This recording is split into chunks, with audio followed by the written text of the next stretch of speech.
All right, folks, we'll wait a few minutes while we're getting everybody in. First off, before I go on, can everyone hear me? Can everyone see me? Are we good that way? Everything's good. Great, great. Glad to hear it. Let me check. Okay, this thing's being recorded. All right, it all looks good. All right, excellent, excellent. Okay, well, it's 12:30 now, so let's go ahead. I won't waste any more of your time. First off, for everyone, thank you for all of those who emailed me and just wished me luck and all like those other things. Makes a teacher feel good. I appreciate it very much. And just to let you know where we are right now, we're going to start right where we left off. I've decided I'm going to shave off a few of the lessons that I had before, and we're not going to do the efficiency template for the test, contain your disappointment. And what we're going to do is move ahead through chapters 2 and chapters 3. And my gut tells me that we should be ready for the test no later than next Thursday or the Tuesday after that. My plan right now is to be in class on Thursday when the doctors give me, if the doctors give me permission to go in. Part of me that says the hell with the doctors, but then again, my dad used to say, "What do doctors know?" And I was like, "Dad, So I don't want to turn into my dad. So I might listen to them. Okay. So you're going to see an adjustment on as you learn for the remaining classwork. So you have the recording on chapter 2, which is the start of marketing and segmentation. And we're going to take this right from there. So today will be like just a short class. Let us figure that I probably will do another Zoom on Thursday. If I have any changes, I will let you know. But as far as it goes, let's just keep moving on from here. All right. So my surgery was successful. I had a knee replacement. It's something that I've needed to do for quite a while now. I spent last year getting back into shape, lifting weights and doing bicycle. And where I've really found that it's helped me, especially, is in the rehab. I'm much further along than most others are at this point. Doesn't mean that I'm perfect right now. The knee still hurts quite a bit, but I'm off the pain medications and I'm just handling it with Tylenol, and occasional drink or two. You didn't hear me say that. Anyway, so let's go on. And we're going to move right ahead and we're going to finish the second part of chapter 2. And it might be a short one, but that's fine. Let's just plow ahead and let's start running. Okay, so this chapter is about the 3 things that marketing does well, or let's just say marketing should do best, which is the active parts of segmentation, targeting, and positioning. Those are the 3 things that we should hope that we are doing as marketing mavens. This is the active work, whether you're talking about price, promotion, or product. Its natural final place is place, and this is how we go about segmenting by how we make delivery. And so we had talked about the end user segmentation by service output. Now let's talk about how we segment end users by service output. So segmenting the market into groups of end users who differ not in the products they want to buy, but in how they wish to buy them. So what this means is that if you think of all of you individuals who use your cell phones to be able to order things, DoorDash, all of those other unique ways in which we buy, that is a very unique characteristic about market segmentation. Those individuals are very service sensitive and somewhat price insensitive. Now, DoorDash does their best to be able to save usually a significant amount of money when they do their particular market segments, But the general gist of the way that DoorDash works is that these are people who are highly oriented towards spatial convenience and not so oriented towards price. So they mention in this particular slide Albert Carroll, which is a custom tailor. So what does Albert Carroll does? It's actually a corporation and it's an individual as well. And these are a buyer segment of customers who have a very high demand for spatial convenience. I actually have a friend of mine who happens to be a tailor in New Orleans, an individual who I grew up with. And he was one of those people who was a tailor and did his job quite well.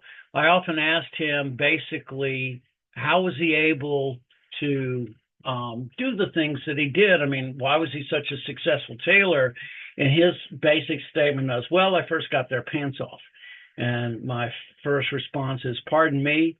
And he says, well, the first thing that I used to do is that invariably when I was in any conversation, you can tell a good tailor is if they ask you, why don't you try those on? That's one of the signs of a pretty good tailor. They know that once you put something on, you start to assimilate it and it becomes part of what you are. And so this is Albert Carroll. He was a custom tailor.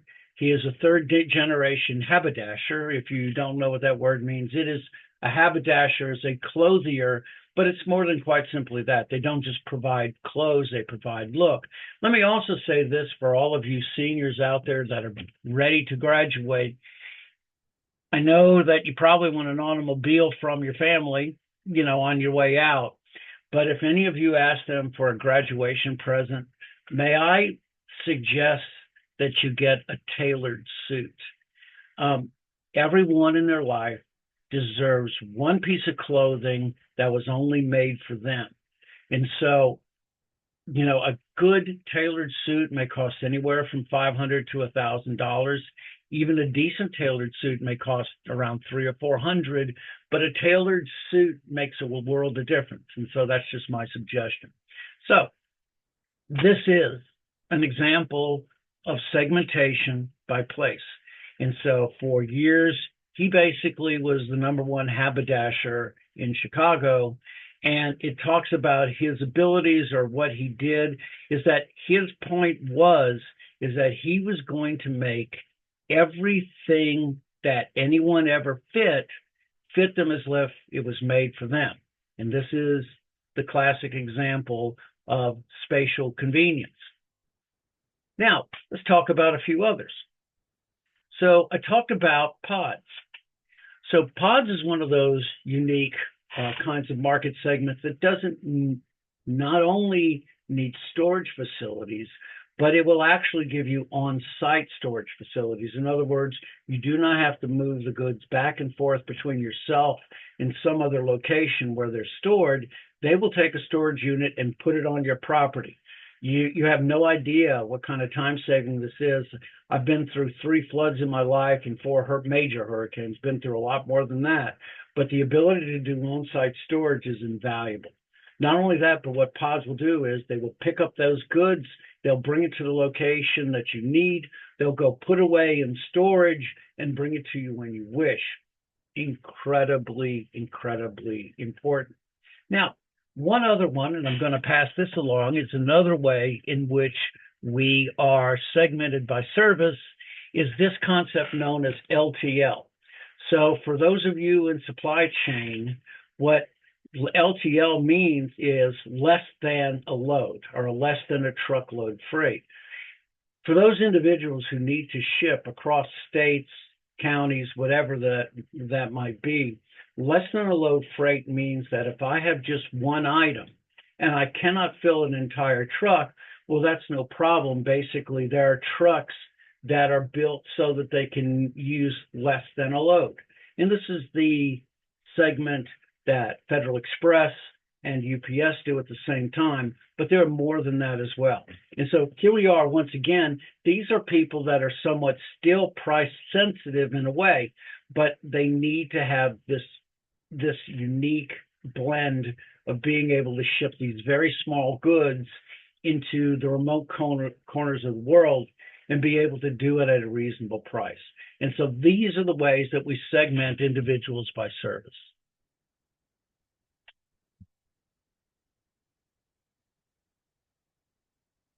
Okay.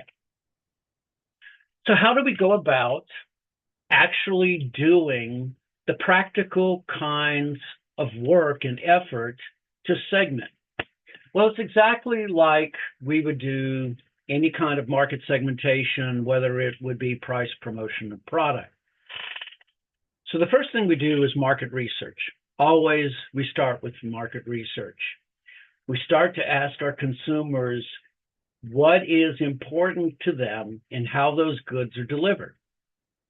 We do the extensive research and we generate a comprehensive list of all of the potential service outputs that are desired by each user. But the other thing we also ask them is, how important are these things to you? How valuable is it to have goods at a particular place at a particular time? Is information more important to you than just simply the delivery of the goods? And once you start to ask these questions and you use what's called exploratory factor analysis, what you find is you start cutting these individuals up into unique categories. And so the first thing is you generate this comprehensive list of all of the potential service outputs that all the customers desire. Using these service outputs, you produce a group of buyers that start to show similar characteristics, exactly what market segmentation is. Now, how do we define those things? This definition has to do with whether we're talking about product or promotion or place. It's all the same thing. We define those individuals by everything that they are, in which they are maximally similar within a group, but they are different from the other groups. So I'm a big wordsmith. I love words. If any of you want to ever see a great movie, it's called The Professor and the Madman. And it is how the beginning of the Oxford English Dictionary was created. Yeah, I'm that much of a nerd. I know it. But one of the things that they were coming up is, how do we define things? How do we give them names that are exactly that? And in the building of the Oxford Dictionary, they were facing these same things. And so a good definition is everything that it is and nothing that it isn't. You don't have to have this for a test question, but collectively exhaustive means exactly that. It is everything that it is. Mutually exclusive means that it's nothing that it's not. And so this is the second step. We think of how these particular consumer groups exist. We think of what they're not. And what's important also is that these differ on dimensions that matter for marketing channels. They differ on building an efficient distribution system. And what are those dimensions? It goes back to the service outputs. And so it is the variety. It is spatial convenience. It is information sharing. It is those 6 service outputs, and how they're listed is the way that we separate those groups. Now, the other thing to realize is that of those 6 groups, you might have 12 different categories of different things that people consider important, but they all kind of group into those 6 outputs. And so you might find that more than one question pertains to one particular service output. And I'm just saying that because you can ask multiple questions when you're doing surveys, and those questions pertain to those unique groups that are created. And the last thing that you do, this is the same thing with segmentation all over the world, is you give them a name. In other words, you give them anthropomorphism, you give them human-like characteristics, so that if I said what they were, then you in your mind could identify and understand where they are just by saying that. Okay? So these are the steps. 1, generate a comprehensive list of all of the potential service outputs that are desired by each of the end users. And I don't say Is information sharing important to you? You can say, is service important to you? Is next day delivery important to you? Can I call you up on the telephone? Those are different questions, but they're all towards the same one of the service outputs. You develop that list and you start to see them separate into unique categories. And then finally, you name each segment and you capture its identifying characteristics just in the name itself. Okay, so let's talk about an example. So CDW was the shortened frame of what was known at a time as Computer Discount Warehouse. They they are like Staples or Office Depot. They're very similar in the same characteristics. They work towards the professional customers equally as the end users. And yet, these are two different market segments that go to CDWs for different reasons, and yet they buy for the same purpose. Why do I want to know that? Well, I want to know if my particular characteristics, those things that I am strongest at, can actually meet my customers' requirements. Maybe I need to change some things. I'm not sure. Maybe I should focus on a few. That's generally understandable because that's what market segmentation is. But I want to be able to collect this data, know who's coming to me, so I can identify which market segment I want to go to. Okay, so without further ado, after all that conversation, let's look at an example of segmenting end users by a high technology product. Okay, so let's talk about this a little bit before we go on to try to understand a little bit about all of this. The first thing that you need to understand about these particular items, if I were to say reference and credentials, or if I were to ask everything on that far left side, if I were to ask a group, is references and credentials important? All of those down the line. If I were to ask which one of these are important to you, one of the difficulties with such a scale like this is the answer is very likely, well, they're all important. But how does that define to me which one is more important or not? Well, what we do when we do the research is we use what's called a constant sum scale. Now, if you look at this first category or this first column, and if you look at the bottom where it says total, you see it says 100, 100, 100, and 100, and you're kind of asking yourself, well, what does that 100 mean? What it basically is required is that when you do the survey, you ask individuals to take all of these particular items in the left-hand corner and rank them for their importance. Now, when you do that, what happens is you see which particular items in which particular of these market segments are more important than the others. A constant sum scale, like you see this, remember this for your marketing research, folks. A constant sum scale's best attribute is that it is close to reality as we can reasonably conceive when we do research. In other words, it requires you as a marketing expert, or it requires your consumers to rank things in the way that they consider them more valuable.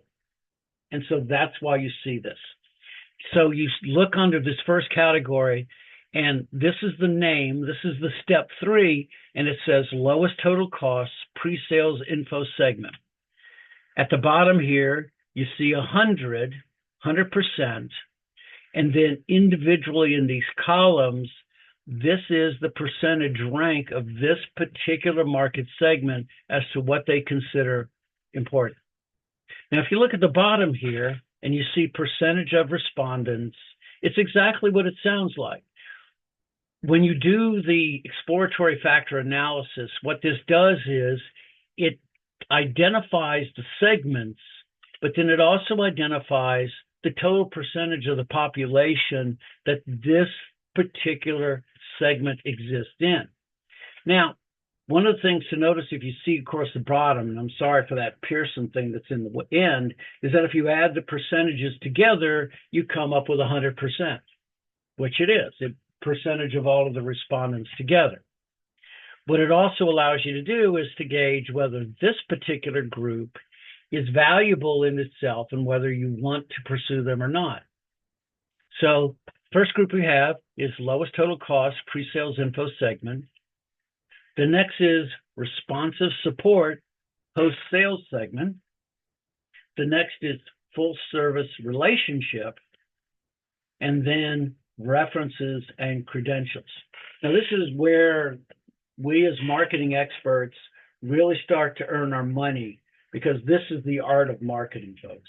When you get into your desk and you're sitting and you're looking at this information, the thing that you're going to carry with you and the thing that you trade your job for money is that your ability to look at these numbers and make sense out of them. That's how you earn your craft. So without further ado, ouch, shut up, me. Let's talk about them one at a time. So the first segment is lowest total cost pre-sales information segment. So if we look in here and we look at this particular segment, the one thing that just simply flies out at your face is the fact that we're looking at, 1, 2, 3, 4, 5, 6, 7, 8, 9, 10 different possible service output priorities that are important. Lowest price takes up a third of what those respondents seem important. And so lowest price, number one. The next is, if you look through this, I'm going to ignore the box around the 8, but I'm going to look through here and I'm going to look for double digits. And then let me see what else it says. Well, responsive assistance during the decision process is 14. So that's the next thing up. After that is they want to see product demonstrations and trials. The next is they want proactive advice and consulting. But then the unique thing about this group is after the sale, not so much.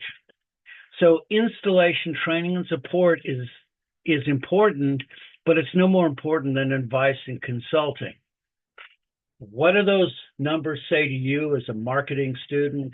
Well, it says to me this particular group has a lot of front-end needs.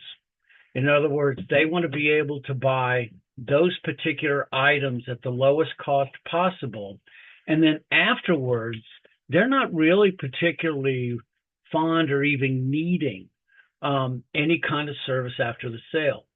Now, what my gut tells me when I look at these particular things is that they have some substantial service built within their organization themselves that doesn't need any outside extra support.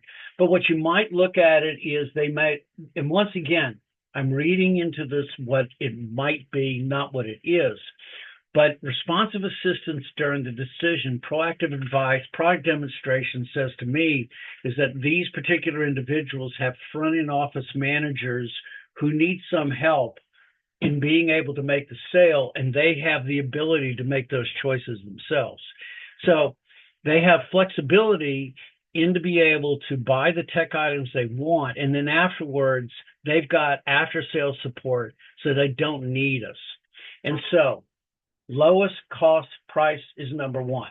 I look at that group and I know exactly what's going to be more important to them than anything else.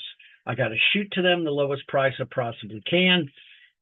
Whether or not I'm going to make it or not, or whether they buy from me, that's up to the Almighty. Who knows? Okay. Now, that's 16% of the market. Do I want those? We'll see. So that's lowest total cost and pre-sales information. So the next group, responsive support, post-sales segment. Now, if you look at their highest category is responsive problem solving after the sale is number one with them, with almost 30% of the needs that they want in terms of the service output. That's big. But I also look up right above that, and installation and training support is also number two. You could argue that nearly half of what they want is some kind of strong service support during and after the sale itself. And then if you even look at an ongoing relationship with the supplier, it's even bigger. So add those numbers together, and you're looking at a corporation who may have a limited service department or practically none at all. These individuals want to be able to turn this over to an independent organization to be able to do those work for them, and they're happy to be able to worry about that later. If you notice, lowest price, unimportant. Interestingly enough, a one-stop solution is not important to them either, which I find to be one of those interesting characteristics. They do want the demonstration and proactive advice before the sale. These are individuals to me that are looking to create a long-term relationship with the individual organizations that they buy from. Okay, so that's the next group.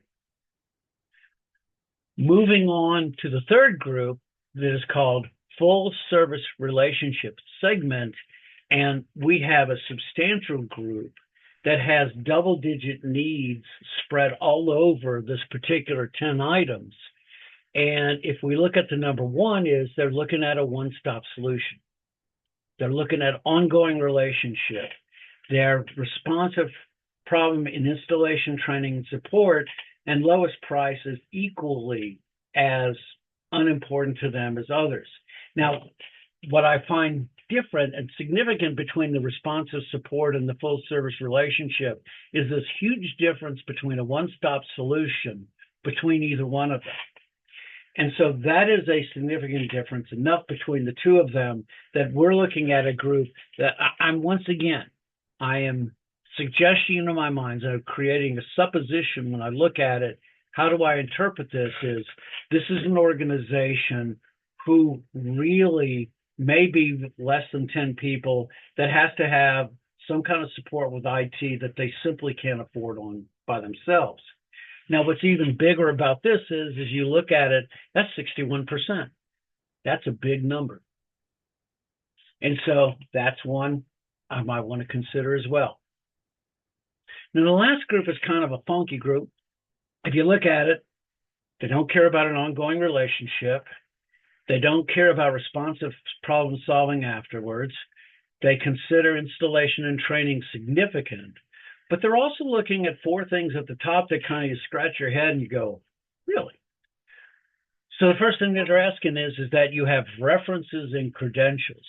And so what they're looking at that, along with financial stability and longevity, is they're looking at strong business organizations that have a track record and a long history of doing business. Not only that, but they're willing to look at product demonstrations, and they consider that to be substantial, 1/5 out of the entire scale, and proactive advice and consulting, and then after that, no worries. What do I read into this? I look at that group and I think of this as being a group that goes after government contracts. And so if you've never gone after like a school board, so I used to be a computer salesperson, and I would sell to school boards when I was living in Louisiana. And this particular group, or the way this grouping is, exactly matches those individuals. They want to know whether you're going to be in business tomorrow. They want to know if you're a financially stable organization. They want to know if they can get consulting, and after that, they don't care because they have mounds of responsive problem solving afterwards. These are the kind of organizations that you would probably require you to do bids. And so you'd be required to bid for given contracts to be able to work on them.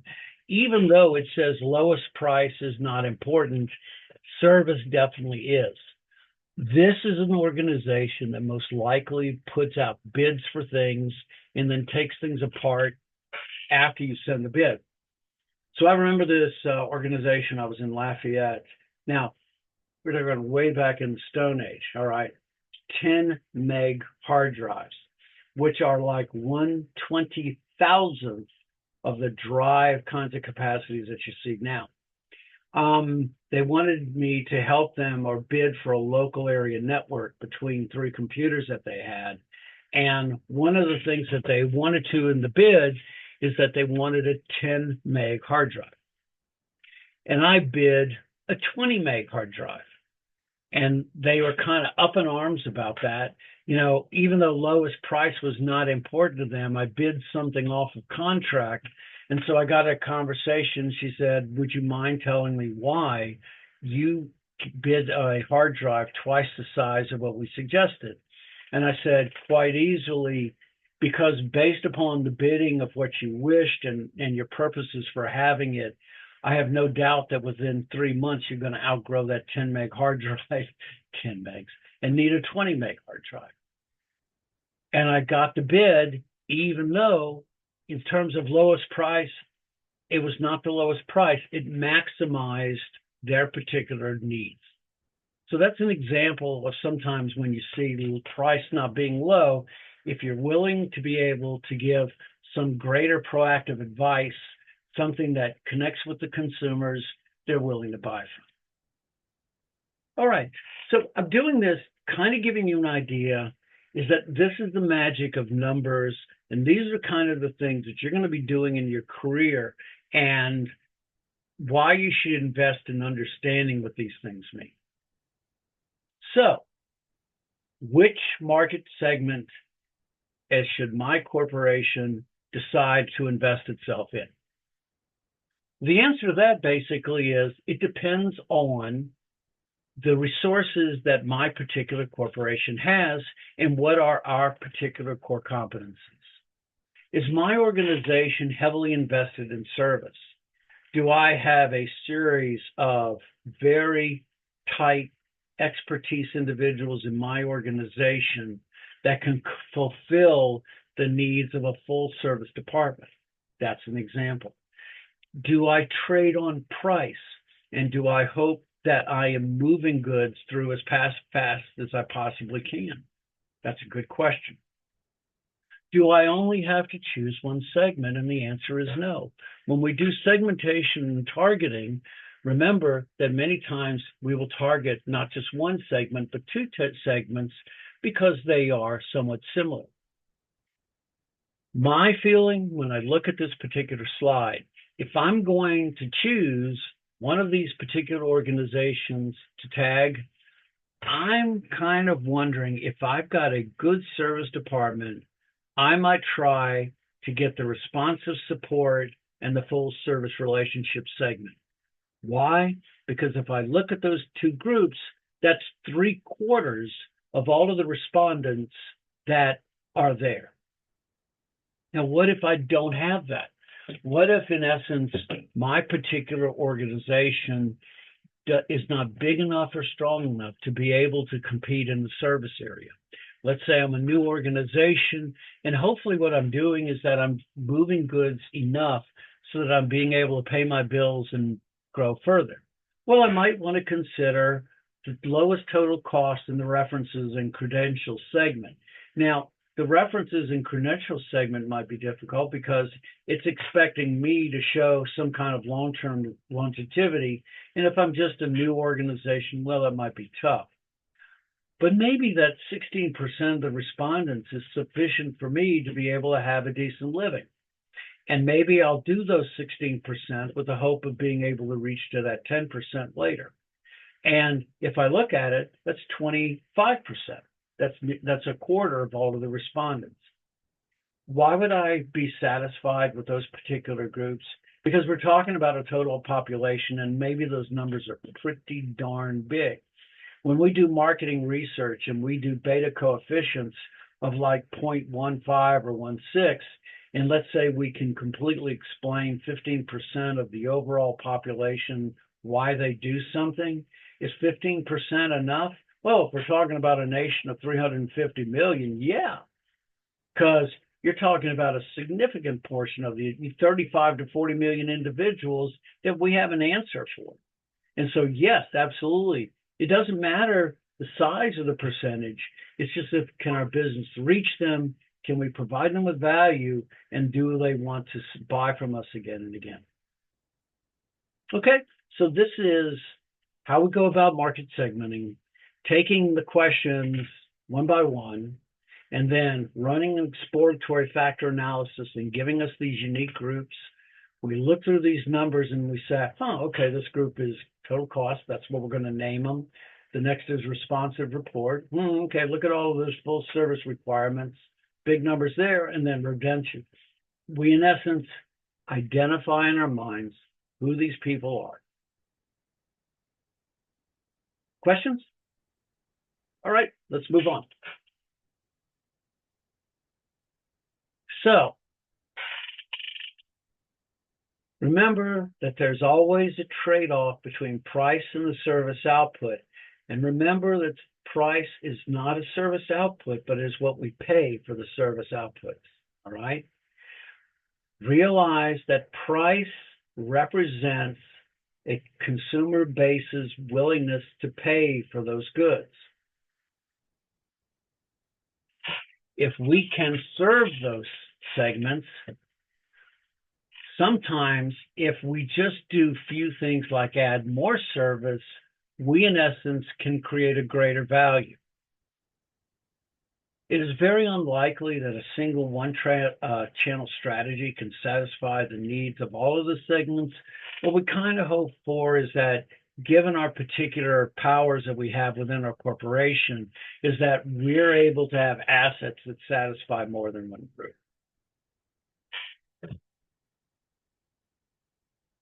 And so, the last thing is, how do we go about targeting those individuals? We've segmented the groups.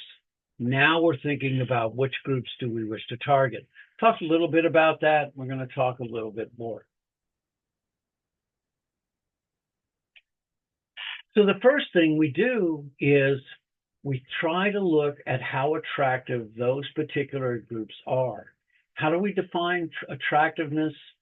One of them is by market size, and the other is market value. So 1% of the population may ultimately generate 40% of all of the gross sales.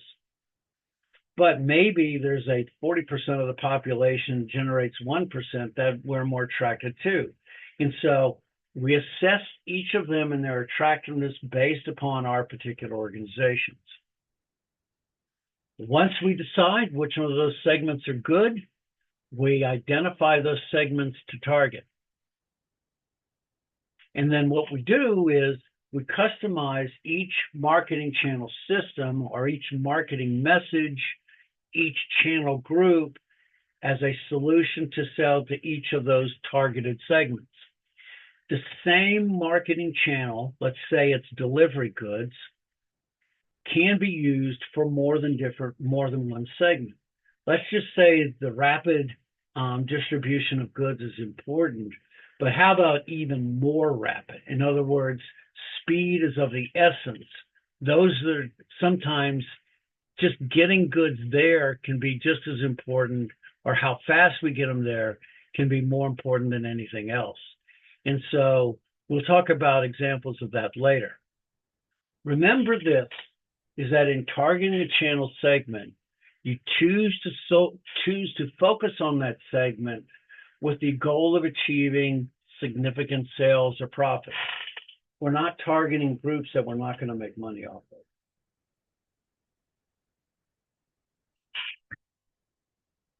We have the greatest success of being able to create significant sales and profits when the core competencies of our organizations matches the needs and desires of the consumers we wish to sell to.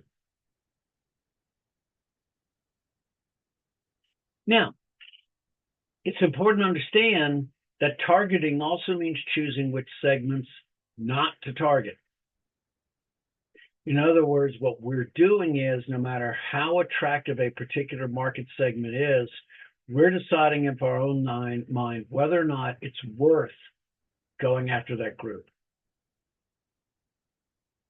How do we know what is the better one? Well, basically, we hope to gather enough information on those particular segments so that we can even design new marketing channels to meet new needs or modify existing ones to better understand.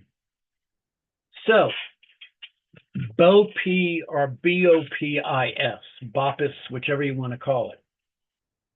That means buy online, pick up in store. Buy online, pick up in store was significant before COVID and was talked about or written about as early as 2009. And yet, the whole concept of buy online, pick up in store wasn't really made. It did not hit its zenith until we had a mature omni-channel environment and the needs to be able to do that. So buy online, pick up in store means I go online, those goods are pulled for me, and then waiting for me at the store for me to go to pick up later. Now, one of the difficulties with buy online, pick up in store is that it reduces the overall net profit off of every item by 15% because it requires that particular corporation to visibly go out there, pull those goods using a worker, put those goods in some location, and wait until the consumer comes. But that is working on a particular market segment, and it is a highly attractive one. So how do we turn that into more money when doing that particular item reduces our overall profit by 15%? Very simple. And this is the reason why you target those. Think about it. They're in your store. They're there. While they're there, why don't they buy something else? And so usually what you find in a really good situation when you do buy online, pick up in store is that when they pick up their goods, there's a coupon right there that says good for 30% off shopping today. And that's why you do those things and you allow those things, even though the margins are smaller, because hopefully what it does is it increases the overall profit from those individuals. It can be costly and it can be hard to manage because, as we've said before, price is the most expensive of the 4 Ps in which to work on. To be able to attract that particular subset requires a lot of effort and a lot of work, but they're always there. Now, one other thing before I go on also is this, as I talked about it before, how do we take an existing products that we have? They're the same all over those particular organizations. How can we attract the consumers to come to us versus going to the others? And the answer is provide information, provide service, go beyond what just the average individual organization does. Add something. In New Orleans, we call it lagna, adding something more. So if you add something more that creates a greater value to the consumer, even though you're going toe-to-toe with your competitors, you've added something to the overall satisfaction to the customers. That's the short answer. Unfortunately, a lot of times services are one of those things that are easily copied, but not always. This is the example I had of Lexus, where you're giving free oil changes away for every 3 years or 36,000 miles. They've adjusted it now to 12 months and 12,000 miles, but it still in essence is the same thing. It creates a greater value for the customer, and it makes those particular targeted segments more desirable for you to come in and do business with you. Okay, segmentation, deciding on which one to target based upon our own particular assets and our ability to create an attractive subset. And this is the segmentation and targeting that we do in marketing channels, finding a way or what is the maximum value that is created in how we buy things.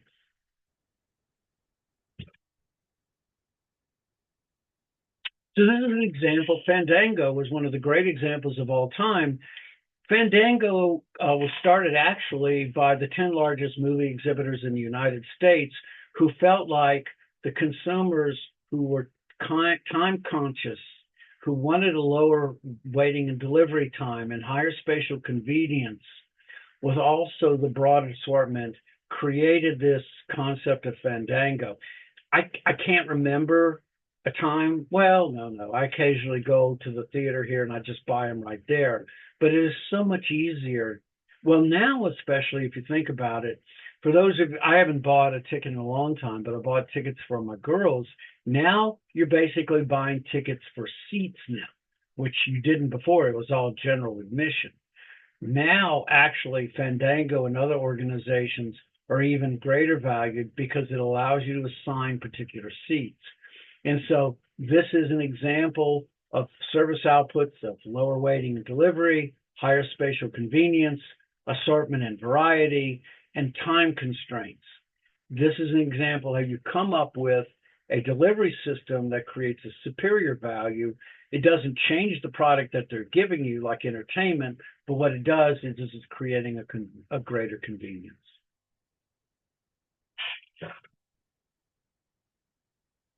Okay, and we are finished with chapter 2.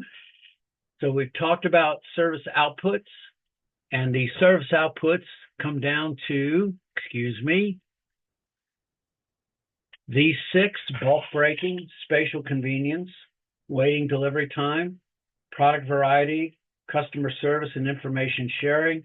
And of these 4, customer service and information sharing are those that are the most customizable towards the consumers. I don't want to say that.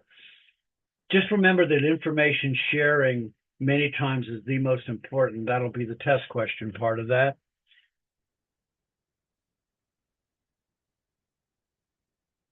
How to divide the market into channel segments, which is what we talked about.